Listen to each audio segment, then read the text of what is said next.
ouve vento, vento tem mensagem, você ouve pássaro, pássaro tem mensagem. Você... Então, para mim, aquela vida que deve ser viver. Em contato com a terra, onde você pode massa terra, onde você pode alimentar melhor. Tá, chama... Não foi feito para não viver assim, pronto.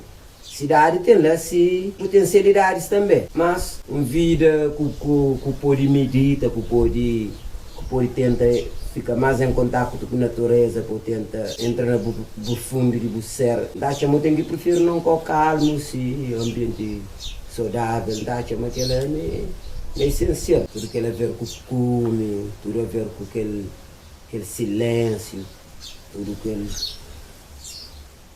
oportunidade que o tempo contempla, ou para fazer uma oração, ou meditação. Assim, sei lá, um louvor, uma coisa que é de bom, que é de positivo, que tu conecta com a natureza, ou com o universo, ou com todos os seres humanos em si. Dá chama que ele é um conjunto de coisas que o campo te oferece. Né? Tudo que ele é, para mim, é só prova de amor. Aquele vida ali está ótimo, como é. Está carregando, está fazendo viagem no tempo, está fazendo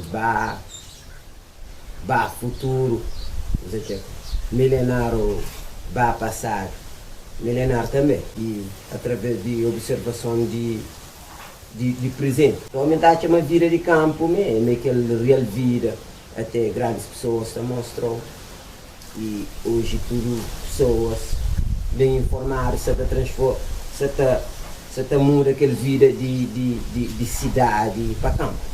Que antigamente era de campo para cidade, mas eu tenho que estar atento, coisa ia ver. Eu tenho que voltar para campo, para aquela terra, para aquela conexão com o animal, com tudo que é com a natureza, o sol, com o mar.